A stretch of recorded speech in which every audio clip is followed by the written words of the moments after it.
सोचो, एक छोटी सी लड़की जो रात के अंधेरे में एक सीक्रेट लेबोरेटरी से भाग रही है। उसके पीछे साइंटिस्ट, गार्ड्स और एक्सपेरिमेंट्स का खौफनाक सच छुपा है। और फिर अचानक 10 साल बाद वही लड़की एक नॉर्मल स्कूल स्टूडेंट बन चुकी होती है। लेकिन सवाल ये है, क्या वो सच में नॉर्मल है या उसके अंदर कोई ऐसी ताकत छुपी है जो पूरी दुनिया को हिला सकती है? आज के इस वीडियो में हम एक्सप्लेन करेंगे the which part 1 the subversion, एक ऐसी कोरियन मूवी जहां साइंस, हॉरर और एक्शन मिलकर एक डेंजरस एक्सपेरिमेंट का सच सामने लाते हैं।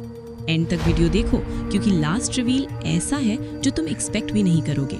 ये कहानी डेंजरस होने वाली है और ऐसी स्टोरीज के लिए सब्सक्राइब करना जरूरी है, तो सब्सक्राइब जरूर कर लेना। तो कहानी की शुरुआत में हमें एक लैब को दिखाया जाता है। इस लैब के अंदर बच्चों के ऊपर एक्सपेरिमेंट किया जा रहा था। यहाँ पर हम प्रोफेसर हेन को देखते हैं जो कि बच्चों को लेकर के यहाँ पर आती हैं। जिन बच्चों के साथ एक्सपेरिमेंट कंप्लीट नहीं होता है ना, उन्हें जान से मार दिया जाता है। यहाँ दोस्तों हमें जियांग नाम करके एक छोटी सी बच्ची को दिखाया जाता है जो इन लोगों के चंगुल से भाग निकली थी। वैसे उस बच्ची के साथ में एक और बच्चा भाग रहा था, लेकिन मिस्टर चॉय ने उसे पकड़ लिया। उस बच्चे को ला करके ये लोग उसके ऊपर दोबारा एक्सपेरिमेंट करते हैं। चॉय प्रोफेसर हेन से पूछता है कि अब उस बच्ची का क्या होगा, जिस पर प्रोफेसर हेन कहती हैं कि फिक्र मत करो, जो दवाइयां हमने उसे दिया है उन दवाइयों से वो आधे घंटे में ही खुद खत्म हो जाएगी, उसका दिमाग अपने आप ही फट जाएगा। यहाँ दोस्तों मैं आपको ये भी बता दूं कि जो चॉय है वो प्रोफेसर हेन का सिक्योरिटी गार्ड है।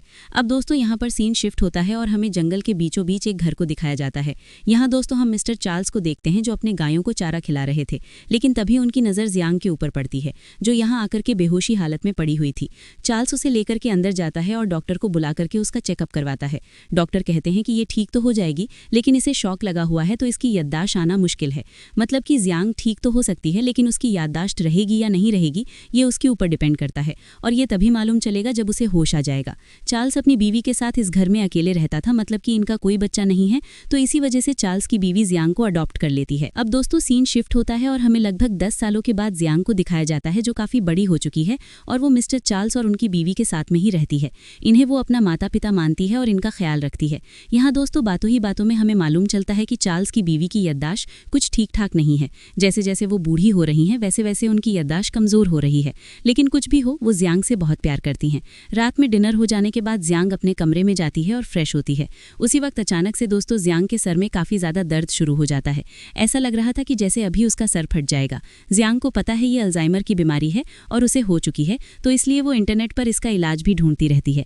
अगले दिन सुबह में जियांग कॉलेज जाने के लिए जब बस स्टैंड पर जाती है तब यहाँ पर हम उसकी दोस्त मयंगी को देखते हैं। ज़ायू की बस यही एकमात्र दोस्त है और वो इसी के साथ में रहती है। जब दोनों बस में बैठे हुए थे तब मयंगी एक शो के बारे में ज़ायू को बताती है।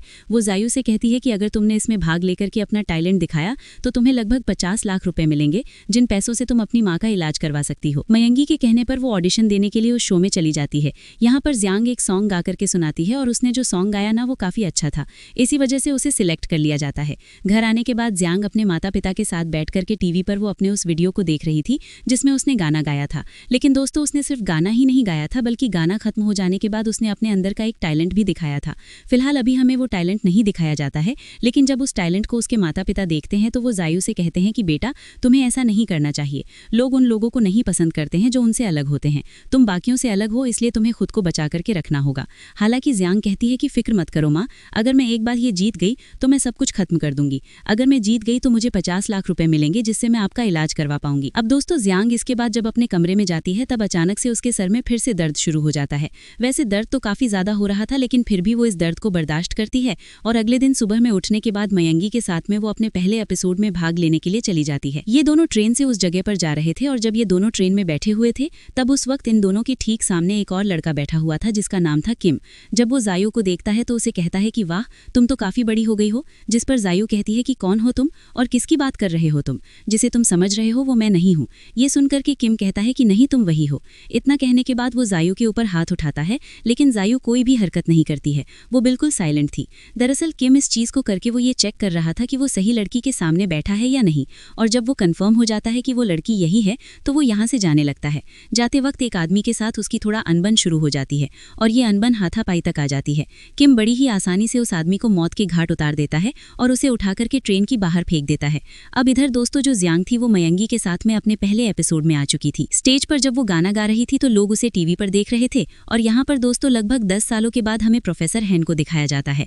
जियांग को देखते ही प्रोफेसर हेन चॉय से कहती हैं कि ये वही लड़की है जो भाग करके गई थी। ये सुनकर के चॉय कहता है कि तुमने तो कहा था वो मर जाएगी, जिस पर हेन कहती हैं कि वो काफी पावरफुल है इसलिए वो बच गई। इधर दोस्तों जब सभी लोग अपना अपना टैलेंट स्टेज पर दिखा रहे थे, जैसे कि मिस जायेंग ने काफी अच्छा सॉन्ग गाया था तो इसलिए वो इस कंपटीशन में आराम से जीत जाती है और अब उसे नेक्स्ट राउंड के लिए अगले हफ्ते आना था। जब जायेंग वापस जा रही थी तभी अचानक से उसके सर में फिर से दर्द शुरू हो जाता है। यहाँ दोस्तों हमें एक छोटा सा सीन दिखाया जाता है जब जायेंग डॉक्टर के पास जाकर के इसका चेकअप करवाई थी। चेकअप के बाद डॉक्टर ने उसे बताया कि तुम्हारे पास ज़्यादा समय नहीं है, तुम सिर्फ 1 या 2 महीने तक जीवित रह सकती हो। जिंदा रहना चाहती हो तो तुम्हें अपने असली माता पिता के साथ बोन मैरो ट्रांसप्लांट करवाना होगा। इस प्रक्रिया से तुम ठीक तो हो सकती हो लेकिन तुम्हें अपने असली माता पिता को ढूंढना होगा। खैर दोस्तों अब मयंगी जायेंग के पास जाती है और उसे लेकर के बाहर आती है।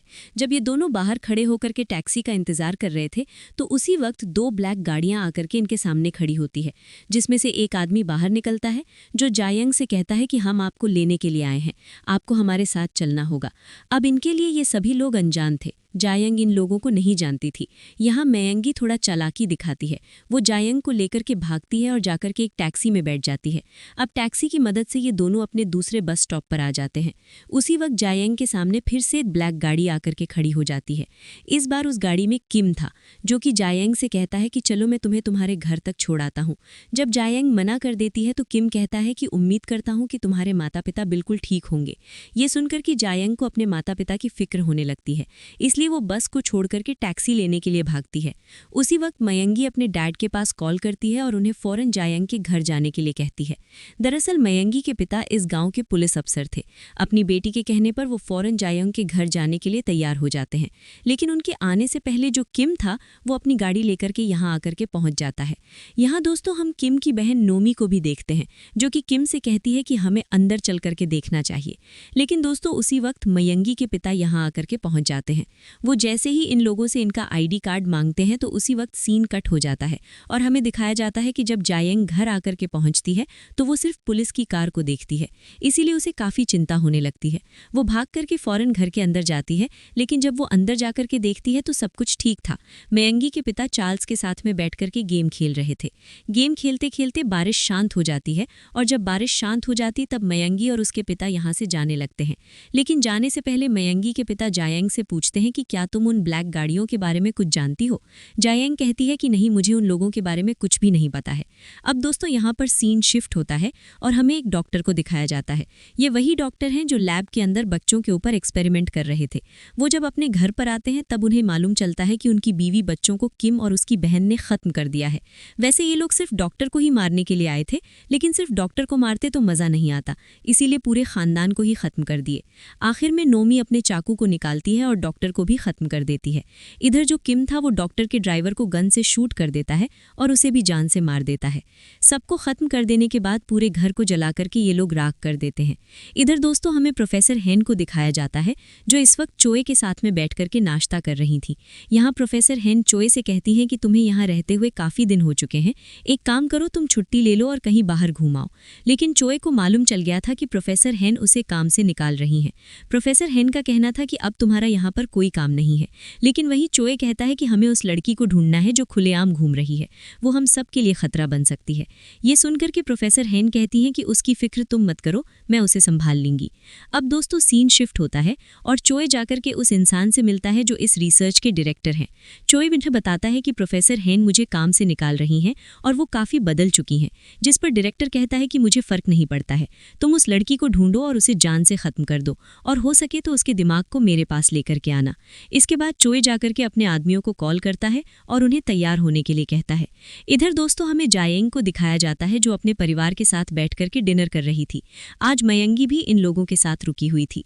रात के समय में जब जायेंग सो रही थी तभी अचानक से उसके सर में फिर से दर्द शुरू हो जाता है। इसी बीच दोस्तों हमें दिखाया जाता है कि कुछ लोग जायेंग के घर में घुस आए हैं। जायेंग को जब शक होता है तो वो बाहर आती है और तभी एक इंसान उसके ऊपर गन तान देता है। बाहर आकर के जायेंग देखती है कि मयंगी को भी इन लोगों ने बंदी बना करके रखा है। अब यहाँ पर दोस्तों हमें मालूम चलता है कि ये तो वही इंसान है जो बस स्टॉप पर इनसे आकर के मिला था। यहाँ जाएंगे इस इंसान से कहती है कि तुम गलत इंसान के पीछे आ रहे हो, मैं वो लड़की नहीं हूँ। जिस पर यह आदमी कहता है कि तुम वही हो, तुम ही हो जिसने मुझे ये घाव दिया था, तुम खुद कबूल करो कि तुम वही हो। अगर तुमने कबूल नहीं किया तो मैं तुम्हारे दोस्त को ख़त्म कर दूंगा। जाएंग अपने दोस्त को बचाने के लिए इनके गन को छीन लेती है और इन्हें बहुत ही बुरी तरीके से मारने लगती है। गन को छीनने के बाद वो इन लोगों को इस तरह शूट करती है कि इन्हें पता तक नहीं चलता है। लगभग कुछ ही सेकंडों में वो सबका सफाया कर देती है और आखिरी में जो आदमी बचा हुआ था उससे जाएंग कहती है कि मैंने तुमसे कहा था कि मैं वो नहीं हूँ। इतना कहने के बाद 2 सेकंड में उसे शूट करके ख़त्म कर देती है और फिर जाएंग ऐसी एक्टिंग करती है कि उसने कुछ किया ही नहीं। ये सब देख करके जाएंग भी काफ़ी डर गई थी। उसी वक्त यहाँ पर किम ताली बजाते हुए आ जाता है और कहता है कि मुझे पता था तुम वही लड़की हो, हम तुम्हें लगभग 10 सालों से पूरे शहर में ढूंढ रहे थे, लेकिन मुझे तो अंदाज़ा ही नहीं था कि तुम इस बीच जंगल में आकर के अपनी सिंपल सी ज़िंदगी जी रही हो। तुम्हारे भेजे को उड़ा देने के बाद भी तुम जिंदा हो, क्योंकि तुम काफ़ी पावरफुल हो। तुम्हारा दिमाग इतना तेज़ है कि बिना पढ़े लिखे तुम हर एक चीज़ में फ़र्स्ट आती हो। तुम हर एक चीज़ में फ़र्स्ट आ सकती हो, लेकिन फिर भी तुम फर्स्ट नहीं आती हो क्योंकि तुम खुद को छुपा रही थी। ये सब सुन करके जाएंग कहती है कि मुझे नहीं पता तुम क्या कह रहे हो। जिसके बाद किम कहता है कि मेरे साथ चलो, मैं तुम्हें सब कुछ बताऊंगा और अगर तुम मेरे साथ नहीं गई तो मैं तुम्हारे माता पिता को ख़त्म कर दूंगा।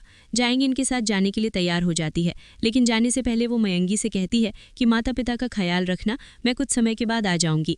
इस बीच दोस्तों हमें चॉय को भी दिखाया जाता है जो अपने सभी आदमियों को लेकर के उसी लैब की तरफ जा रहा था जहाँ एक्सपेरिमेंट किया जाता है, जिस जगह पर किम जाएंग को लेकर के जा रहा था। इधर दोस्तों जब किम जाएंग के साथ गाड़ी में बैठा हुआ था तब वो जाएंग से कहता है कि तुम बहुत चालाक हो, तुम्हें पता था कि चार्ल्स और उसकी बीवी का कोई बच्चा नहीं है, इसलिए तुमने थोड़ा सा रिसर्च किया और उन्हें चुन लिया। तुम्हें अच्छे से पता था कि उनका कोई बच्चा नहीं है, इसलिए वो तुम्हें ज़रूर अडॉप्ट कर लेंगे। यही सब सोच करके तुम उन लोगों के पास गई। फाइनली दोस्तों बात करते करते ये लोग लैब के करीब आकर के पहुंच जाते हैं। यहाँ दोस्तों लैब के अंदर हमें प्रोफेसर हेन को दिखाया जाता है और इस तरीके से हमें मालूम चलता है कि जो किम है वो प्रोफेसर हेन के लिए काम करता है। प्रोफेसर हेन के कहने पर ही वो जाएंग को लेकर के उनके पास आया। जाएंग को अंदर ले जाने के बाद उसे एक कुर्सी से बांध दिया जाता है। फिर जो प्रोफेसर हेन बाहर थी वो स्पीकर के जरिए जाएंग से बात करती हैं। वो जाएंग से कहती हैं कि हमने सोचा था तुम तो मर चुकी होगी, लेकिन तुम तो अभी तक जिंदा हो। इतना कहने के बाद प्रोफेसर हेन का आदमी एक इंजेक्शन निकालता है और वो जाएंग को लगा देता है। इस इंजेक्शन की वजह से धीरे धीरे जाएंग को सब कुछ याद आने लगता है। वो देखती है कि किस तरीके से बच्चों के ऊपर एक्सपेरिमेंट किया जा रहा था और उन्हें चुना जा रहा था। ये एक्सपेरिमेंट बच्चों के दिमाग के ऊपर किया जा रहा था और जाएंग सभी बच्चों से बिल्कुल अलग थी। एक्सपेरिमेंट की वजह से जाएंग का दिमाग और पावरफुल हो गया था। जाएंग के ऊपर एक्सपेरिमेंट करने के लिए उसे एक कमरे में बंद करके उसके पास ढेर सारे कुत्तों को छोड़ दिया जाता है, जहां हम देखते हैं कि जाएंग सभी कुत्तों को एक झटके में सुला देती है। ये सारी बातें प्रोफेसर हेन जाएंग को बता करके उसे याद दिला रही थी। प्रोफेसर हेन कहती हैं कि जब तुमने टीवी के सामने आकर के अपना टैलेंट दिखाया तभी मैं तुम्हें पहचान गई, अगर तुम वो टैलेंट नहीं दिखाती तो मैं तुम्हें पहचान ही नहीं पाती। उसी वक्त जाएंग के सर में फिर से दर्द होने लगता है और उसके नाक से खून बहने लगता है। ये देख करके प्रोफेसर हेन कहती हैं कि ये तुम्हें काफ़ी भयंकर बीमारी हुई है, लेकिन फिलहाल इसका इलाज सिर्फ मेरे पास है। इतना कहने के बाद उनका एक आदमी एक इंजेक्शन निकालता है और फिर उसे जाएंग को लगा देता है। इंजेक्शन लगने की वजह से उसका दिमाग स्थिर हो जाता है और जो दर्द उसे हो रहा था वो बिल्कुल ठीक हो जाता है। प्रोफेसर हेन बताती है कि तुम काफ़ी सालों से इस दवाई को ढूंढ रही थी, तुम्हें ये दवाई हर महीने लेनी होगी और इसके लिए तुम्हें मेरी ज़रूरत पड़ने वाली है। ये सुनकर के जाएंग एक स्माइल करती है और प्रोफेसर हेन से कहती है कि ये दवाई तो काफ़ी मज़ेदार है। यहाँ प्रोफेसर हेन को मालूम चलता है कि जाएंग बिल्कुल ठीक ठाक है, वो सिर्फ भूलने की नाटक कर रही थी। वो नाटक इसलिए कर रही थी क्योंकि उसे जानना था ये दवाइयाँ उसे कहाँ मिलेंगी और किसके पास मिलेंगी, लेकिन अब जैसे कि वो जान गई है तो उसे अब नाटक करने की कोई ज़रूरत नहीं है। प्रोफेसर हेन को जब मालूम चलता है कि वो अब आउट ऑफ कंट्रोल हो रही है तो जहरीली गैस छोड़ने के लिए कहती हैं। कमरे में जहरीली गैस छोड़ी तो जाती है, लेकिन इससे जायोंग खुद को बचा लेती है और कुछ ही समय के बाद वो उस कमरे में से गायब हो जाती है। अगले ही पल वो प्रोफेसर हेन के काफ़ी करीब आ जाती है और कहती है कि मैंने भी आपको इतने सालों तक काफ़ी ज़्यादा मिस किया। जायोंग बताती है कि जब डॉक्टर ने उसे बताया कि अब उसके पास सिर्फ 1 ही 2 महीने का वक्त बचा हुआ है तो इसीलिए वो खुद उसके द्वारा भेजे हुए आदमियों के सामने आने लगी। वो तो बस उसके आदमियों के सामने अनजान बनने का नाटक कर रही थी, क्योंकि वो बस यहाँ तक आना चाहती थी। प्रोफेसर हेन के पैरों पर गोली मार करके वो उनसे पूछती है कि मुझे दवाइयाँ कहाँ पर मिलेंगी। ठीक उसी वक्त दोस्तों हम किम को देखते हैं जो अपने लोगों को लेकर के प्रोफेसर हेन के करीब आ रहा था। लेकिन उसी वक्त दोस्तों जो चॉय था वो अपने आदमियों के साथ यहाँ आकर के पहुँच जाता है। तो अब इस तरीके से चॉय और किम के बीच में लड़ाई शुरू हो जाती है। यहाँ दोस्तों हमें मालूम चलता है कि किम तो वही लड़का है जिसे चॉय पकड़ करके जंगल में से वापस लेकर आया था, जो कि जायोंग के पीछे भाग रहा था। अब दोस्तों चॉय के आदमी अपने गन से धुआंधार फायरिंग करते हैं। किम के जितने भी आदमी थे वो सब शैतान थे। उनके शरीर पर गोली मारने पर कुछ नहीं हो रहा था, लेकिन जब दिमाग पर मारते हैं तो सब मर जाते हैं। सारे आदमी जब खत्म हो जाते हैं तब नोमी सामने आती है और चॉय के आदमियों से फाइटिंग करने लगती है। वो चॉय के सारे आदमियों को अकेले ही खत्म कर देती है। और अब इधर हमें दिखाया जाता है कि जो किम था वो प्रोफेसर हेन को बचाने के लिए जायोंग के ऊपर हमला करता है। इधर जो जायोंग थी उसे भी मालूम था कि ये वही बंदा है जो बचपन में उसे लैब के अंदर काफी टॉर्चर करता था और मारता पीटता भी था, क्योंकि उस समय जायोंग थोड़ा कमजोर थी। लेकिन आज जायोंग काफी पावरफुल हो चुकी है, इसलिए किम उसका मुकाबला नहीं कर पा रहा था। वो किम को एक झटके में हरा देती है और जब उसे गोली मारने वाली थी तो उसी वक्त यहाँ पर चॉय आ जाता है जो जायोंग को गन से शूट कर देता है। चॉय को देखकर कि प्रोफेसर हेन काफी खुश हो जाती हैं। उन्हें लगा कि अब चॉय उन्हें बचा लेगा, लेकिन वो तो प्रोफेसर हेन को भी गन से शूट कर देता है और कहता है कि मैं तुम्हारी बकबक सुनकर के बहुत परेशान हो गया था। उसी वक्त यहाँ पर नोमी आ जाती है और उसकी लड़ाई चॉय के साथ में होने लगती है। लेकिन ऐसा लग रहा था कि चॉय इन शैतानों को मारने का डिग्री लेकर बैठा हुआ है, क्योंकि वो बड़े ही आराम से इन लोगों को हरा दे रहा था। लेकिन उसी वक्त जायोंग एक बार फिर से चॉय के ऊपर हमला करती है। वो चॉय को भूल कैसे सकती है? चॉय ने भी उसे काफी दर्द दिया था। वो चॉय की गर्दन को तोड़ करके उसे खत्म कर देती है। उसी वक्त किम खड़ा होता है और कहता है कि तुम्हें ये दवाइयाँ चाहिए ना? मुझे पता है ये दवाइयाँ कहाँ पर हैं, लेकिन मैं तुम्हें इसके बारे में नहीं बताऊंगा। उसी वक्त पीछे से नोमी जायोंग के ऊपर हमला करने के लिए आ रही थी, लेकिन जायोंग उसे पकड़ लेती है और इस बार वो नोमी के भेजे को फोड़ करके उसे जान से मार देती है। जब किम उसे मारने की कोशिश करता है तो वो किम को कंट्रोल कर लेती है और उसके ऊपर चाकू से हमला कर देती है। इस बीच किम कहता है कि ये दवाइयाँ लैब में रखी हुई हैं, मुझे छोड़ दो, मैं यहाँ से चला जाऊंगा। लेकिन जायोंग किम को भी गन से शूट कर देती है और लैब में आने के बाद ब्रीफ केस को ले लेती है। दरअसल इसी ब्रीफ केस के अंदर सारी दवाइयाँ रखी गई थीं। अब इसके बाद दोस्तों जायोंग घर आती है और देखती है कि उसकी माँ की तबीयत धीरे धीरे और खराब हो रही थी। जो दवाइयाँ जायोंग लाई थी उसे वो यहाँ रख देती है और अपने पिता से कहती है कि इस दवाइयों से माँ ठीक हो जाएंगी। दवाइयों को रखने के बाद जायोंग यहाँ से जाने लगती है। उसी वक्त चार्ल्स कहता है कि तुम्हारी माँ को पता था कि तुम एक विच हो, तुम बाकियों से बहुत अलग हो, लेकिन ये सब कुछ जानने के बाद भी उसने तुम्हें अपने पास रखा क्योंकि वो बहुत दयालु थी। उसका ये कहना था कि बच्चे ऐसे ही होते हैं। कुछ समय के बाद जायोंग बाहर चली जाती है और वो जाने से पहले यूंग को बाय बोलती है। यहाँ से अब जायोंग अपना अकेले का सफर शुरू करने वाली थी। और इसी के साथ दोस्तों ये कहानी यहीं पर खत्म हो जाती है।